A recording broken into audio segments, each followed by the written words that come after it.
Assalamualaikum warahmatullahi wabarakatuh. Di sini kami akan mempresentasikan tentang peran lembaga KPK. Sebelumnya, perkenalkan kelompok kami. Yang pertama Adinda Elvara, kedua Afina Latifa, ketiga Alta Berlian, keempat Cita Warda, dan terakhir Devi Rohmawati.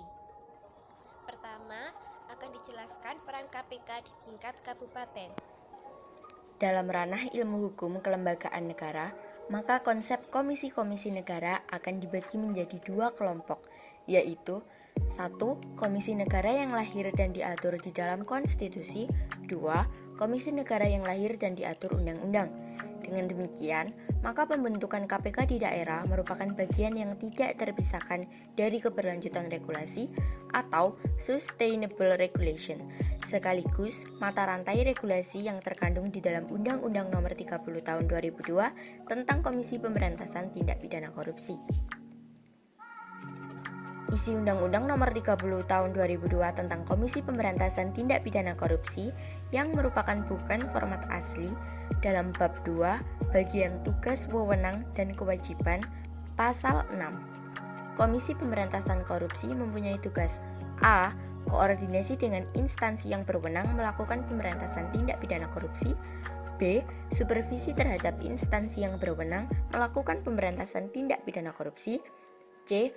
Melakukan penyelidikan, penyidikan, dan penuntutan terhadap tindak pidana korupsi. D. Melakukan tindakan-tindakan pencegahan tindak pidana korupsi. Dan E. Melakukan monitor terhadap penyelenggaraan pemerintahan negara.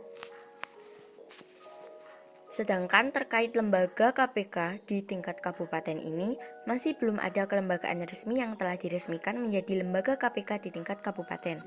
Namun, dari peta konsolidasi lembaga-lembaga agensis, meskipun belum lengkap, nampaklah bahwa di daerah telah mewabah lembaga-lembaga agensis mulai dari pemerintah provinsi sampai dengan pemerintah kota atau kabupaten.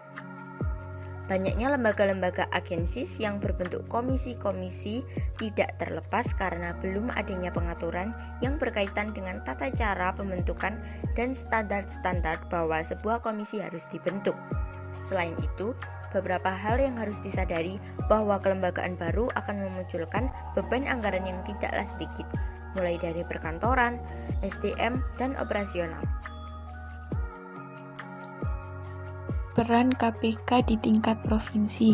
Yang pertama, melakukan segala macam bentuk akan koordinasi dengan berbagai macam bentuk instansi yang memiliki wewenang di dalam melakukan tindak pidana korupsi.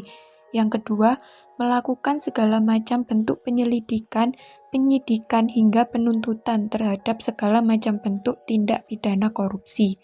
Yang ketiga, melakukan berbagai macam bentuk tindakan untuk melakukan pencegahan terhadap tindak pidana korupsi hingga melakukan monitoring dari penyelenggaraan pemerintahan pada sebuah negara, namun hanya menangani di tingkat provinsi saja.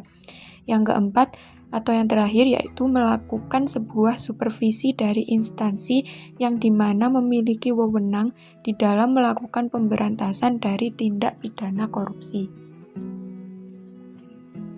Peran KPK di tingkat nasional dibentuk berdasarkan Undang-Undang Nomor 30 Tahun 2002 tentang Komisi Pemberantasan Tindak Pidana Korupsi. Komisi Pemberantasan Korupsi diberi amanat melakukan pemberantasan korupsi secara profesional, intensif, dan berkesinambungan. KPK merupakan lembaga negara yang bersifat independen yang dalam melaksanakan tugas dan wewenangnya bebas dari kekuasaan manapun. KPK dibentuk bukan untuk mengambil alih tugas pemberantasan korupsi dari lembaga-lembaga yang ada sebelumnya. Penjelasan undang-undang menyebutkan peran KPK sebagai trigger mekanisme yang berarti mendorong atau sebagai stimulus agar upaya pemberantasan korupsi oleh lembaga-lembaga yang telah ada sebelumnya menjadi lebih efektif dan efisien. Adapun tugas KPK adalah koordinasi dengan instansi yang berwenang melakukan pemberantasan tindak pidana korupsi, supervisi terhadap instansi yang berwenang melakukan pemberantasan TPK, melakukan penyidikan dan penuntutan terhadap TPK, melakukan tindakan-tindakan pencegahan TPK, dan melakukan monitor terhadap penyelenggaraan pemerintah negara. Dalam pelaksanaan asas, yaitu kepastian hukum, keterbukaan, akuntabilitas, kepentingan umum, dan proporsionalitas. KPK bertanggung jawab kepada publik dan menyampaikan laporannya secara terbuka dan berkala kepada Presiden, DPR, dan BPK.